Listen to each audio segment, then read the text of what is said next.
Hello അസ്സലാമു അലൈക്കും നമസ്കാരം. അപ്പോൾ ഇന്ന് നമ്മൾ ഈ ടേസ്റ്റിൽ കാണിക്കാൻ പോകുന്നത് ഒരു ഈവനിങ് സ്നാക്കാണ്. വളരെ സിമ്പിളായിട്ടുള്ളൊരു ഈവനിങ് സ്നാക്കാണ്. അതായത് ക്യാബേജ് കൊണ്ടുള്ളൊരു പക്കവടയാണ്. കോമൺ ആയിട്ട് നമ്മൾ മറ്റ് ഐറ്റംസൊക്കെ വെച്ചുകൊണ്ട് പക്കവട തയ്യാറാക്കാറില്ലേ, ഓൾമോസ്റ്റ് ആ രീതി തന്നെയാണ്. അപ്പോൾ എന്നാലും നമുക്ക് നമ്മുടെ ക്യാബേജ് പക്കവട തയ്യാറാക്കാം. അതിൻ്റെ മുന്നേ ചാനൽ ആദ്യമായിട്ട് കാണുന്നവരുണ്ടെങ്കിൽ ഒന്ന് സബ്സ്ക്രൈബ് ചെയ്തിട്ട് ഒന്ന് സപ്പോർട്ട് ചെയ്യുക. കൂടെ അതിൻ്റെ റൈറ്റ് സൈഡിൽ നിങ്ങൾ സബ്സ്ക്രൈബ് ചെയ്യുമ്പോൾ ഒരു കുഞ്ഞു ബെല്ലൈക്കൺ കൂടെ കാണുന്നുണ്ടാവും. ആ ഒരു ബെല്ലൈക്കൺ പ്രസ് ചെയ്യുമ്പോൾ 3 ഓപ്ഷൻസും കാണും. അതിൽ ഓൾ എന്നുള്ള ഓപ്ഷൻ സെലക്ട് ചെയ്താൽ മാത്രമേ ഇനി അങ്ങോട്ട് ഞാൻ അപ്ലോഡ് ചെയ്യുന്ന എല്ലാ വീഡിയോസിൻ്റെയും നോട്ടിഫിക്കേഷൻ നിങ്ങൾക്ക് മിസ്സാവാതെ കിട്ടുള്ളൂ. അപ്പോൾ അറിയാത്തവർ അതുകൂടെ ഒന്ന് ശ്രദ്ധിക്കട്ടോ. അപ്പോൾ എന്തായാലും എങ്ങനെയാണ് ഈ ഒരു ക്യാബേജ് പക്കവട വളരെ ടേസ്റ്റി ആയിട്ട് വളരെ എളുപ്പത്തിൽ ചെയ്തിട്ടെടുക്കുക എന്നുള്ളത് നോക്കാം. നമ്മൾ ആദ്യം ഇതിന് വേണ്ടിയിട്ടുള്ള മിക്സ് റെഡിയാക്കാൻ വേണ്ടി ഞാനത് അവിടെ ഒരു ബൗൾ എടുത്തിട്ടുണ്ട്. ഇതിലേക്ക് ഞാൻ ഒരു ചെറിയ ക്യാബേജ്, വളരെ ചെറിയ ക്യാബേജിൻ്റെ പകുതിയാണ് ഞാൻ ഇതുപോലെ കട്ട് ചെയ്തെടുത്തിട്ടുണ്ട്. സാധാരണ നമ്മൾ ഉപ്പേരിയൊക്കെ വെക്കാൻ വേണ്ടിയിട്ട് അരിഞ്ഞെടുക്കൂലേ, അതുപോലെ തന്നെ നന്നായിട്ട് കനം കുറഞ്ഞ് കൊത്തി അരിഞ്ഞിട്ടെടുക്കാം, അതല്ലെങ്കിൽ നീളത്തിലൊക്കെ അരിഞ്ഞിട്ടെടുക്കാം. എങ്ങനെയാലും കുഴപ്പമില്ല, പക്ഷേ കട്ടിക്ക് അരിഞ്ഞിട്ടെടുക്കരുത് കേട്ടോ. നമ്മൾ ഫ്രൈ ചെയ്യുമ്പം അങ്ങനെ കട്ടിക്ക് അരിഞ്ഞെടുത്ത് കഴിഞ്ഞാൽ ടേസ്റ്റ് ഉണ്ടാവില്ല. അപ്പോൾ നന്നായിട്ട് കനം കുറഞ്ഞ് ഇതുപോലെ അരിഞ്ഞിട്ടെടുക്കുക. ഇനി ഞാനതിലേക്ക് ഒരു 2 ചെറിയ സവാള ചേർക്കുന്നുണ്ട്. വലുതാണെങ്കിൽ 1 മതി. ഇതിപ്പോൾ ചെറുതായതുകൊണ്ട് 2 സവാള ഇതുപോലെ തന്നെ കനം കുറഞ്ഞ് അരിഞ്ഞെടുത്ത് ചേർത്തിയിട്ടുണ്ട്. പിന്നെ നമ്മളിതിലേക്ക് ഇഞ്ചിയും വെളുത്തുള്ളിയും കൂടെ നന്നായിട്ട് ചതച്ചതാണ് ചേർക്കുന്നത്. അതൊരു 1.5 ടീസ്പൂണോളം മതി കേട്ടോ. അതല്ലെങ്കിൽ വളരെ ചെറുതായിട്ട് പൊടിയായിട്ട് അരിഞ്ഞിട്ടെടുത്താലും കുഴപ്പമില്ല കേട്ടോ. ഇതിലേക്ക് ഞാനൊരു 1/4 ടീസ്പൂൺ മഞ്ഞൾപ്പൊടി, അതുപോലെ തന്നെ ഒരു 1/2 ടീസ്പൂണോളം നല്ല എരിവുള്ള മുളക് പൊടി കൂടെ ചേർത്തിട്ടുണ്ട്.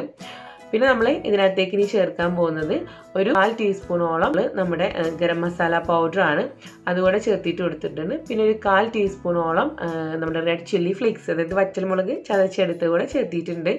അപ്പോൾ ഇതെല്ലാം മസാലപ്പൊടികളും ചേർത്ത് കഴിഞ്ഞു. ഇനി നമ്മളിതിലേക്ക് പച്ചമുളക് ചേർക്കുന്നത്.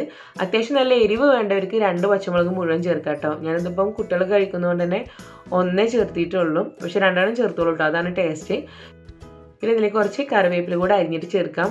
മല്ലിയില ഉണ്ടെങ്കിൽ അതും ചേർക്കാം കേട്ടോ. ഇനി നമ്മൾ ഇതിലേക്ക് ആവശ്യത്തിനുള്ള ഉപ്പ് കൂടെ ചേർത്തിട്ട് എടുക്കാം.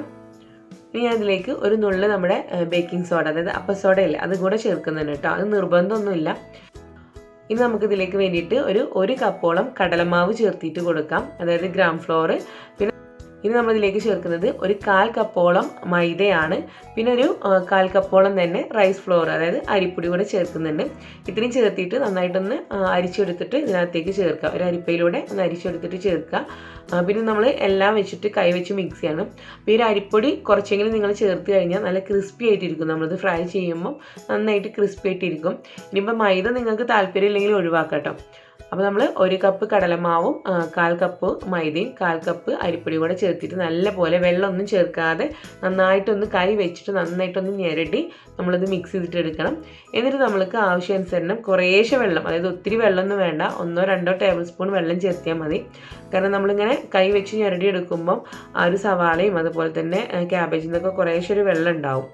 അപ്പോൾ ഒരു 2-3 ടേബിൾ സ്പൂണോളം വെള്ളം മാത്രം ചേർത്തിട്ട് ഇതുപോലെ ഞാനിവിടെ മിക്സ് ചെയ്ത് വെച്ചിട്ടുണ്ട്. നമ്മളൊരു 10-15 മിനിറ്റ് ഇതുപോലെ ഒന്ന് റെസ്റ്റ് ചെയ്തിട്ട് പിന്നെ നമ്മൾ സ്നാക്ക് ഉണ്ടാക്കി എടുക്കുന്നതാണ് കുറച്ചുകൂടെ നല്ലത് കേട്ടോ.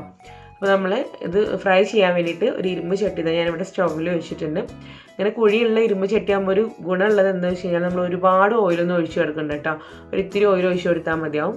ഞാനിതിപ്പോൾ സൺഫ്ലവർ ഓയിലാണ് ഒഴിച്ചിട്ടുള്ളത്, വെളിച്ചെണ്ണ ആയാലും കുഴപ്പമൊന്നുമില്ല കേട്ടോ. ഇത് നമ്മൾ എണ്ണ ചൂടായിട്ടുണ്ടോ എന്നുള്ളത് ഒന്ന് ടെസ്റ്റ് ചെയ്യുക. ഒരിത്തിരി ചേർത്തിട്ട് പെട്ടെന്ന് അങ്ങ് പൊങ്ങി വരുന്നുണ്ടെങ്കിൽ എണ്ണ നന്നായിട്ട് ചൂടായിട്ടുണ്ടാവും. അപ്പോൾ നമുക്ക് കുറേശ്ശെ കയ്യിലെടുത്തിട്ട് കുറേശ്ശെയായിട്ട് നമുക്ക് പക്കവട തയ്യാറാക്കാം. അപ്പോൾ നിങ്ങൾ എണ്ണ ഒന്ന് ശ്രദ്ധിക്കുക, അതിൻ്റെ ചൂട് ശ്രദ്ധിക്കണം. ഒത്തിരി ചൂടായി കഴിഞ്ഞാൽ അത് പെട്ടെന്ന് കളറ് മാറിയിട്ട് ഉള്ളിൽ വേവാതെ വരും. അതായത് നമ്മളെ ചേർത്തിട്ടുള്ള കടലമാവൊക്കെ ഉണ്ടല്ലോ, അത് വേവാതിരിക്കും. അപ്പോൾ അത്യാവശ്യം ആദ്യം നല്ല ചൂടിലിരിക്കും, നീർന്നതിന് ശേഷം അതിലേക്ക് ചേർക്കുക. പിന്നെ നമ്മൾ തീ ഒന്ന് കുറച്ച് വെക്കുക കേട്ടോ. അപ്പോൾ നമ്മുടെ ആദ്യത്തെ ബാച്ച് നമ്മുടെ ക്യാബേജ് പക്കവട റെഡി ആയിട്ടുണ്ട്. ഇതുപോലെ നമുക്ക് ബാക്കിയുള്ളതെല്ലാം കൂടെ ചേർത്തിട്ട് മുഴുവനായിട്ടും ക്യാബേജ് പക്കവട തയ്യാറാക്കാം. നല്ല ടേസ്റ്റാണ് കേട്ടോ. ക്യാബേജ് എന്ന് വെച്ചിട്ട് ടേസ്റ്റ് കുറവും കാര്യങ്ങളൊന്നും ഇല്ല. ഞാൻ ഈ പറഞ്ഞ പോലെ തീ ഒന്ന് ശ്രദ്ധിക്കുക, അതല്ലെങ്കിൽ പെട്ടെന്ന് പുറം വശം ഇങ്ങനെ കരിഞ്ഞിട്ട് അതിൻ്റെ ഉള്ളിലേക്കുള്ള കടലമാവും കാര്യങ്ങളൊന്നും വേവാതെ ഇങ്ങനെ ഒരു പച്ച പോലെ ഉണ്ടാവില്ലേ, അതുപോലെ ഇരിക്കും. ആ മാവ് അങ്ങനെ ഇരിക്കും. അതൊന്ന് നോട്ട് ചെയ്താൽ മതി കേട്ടോ.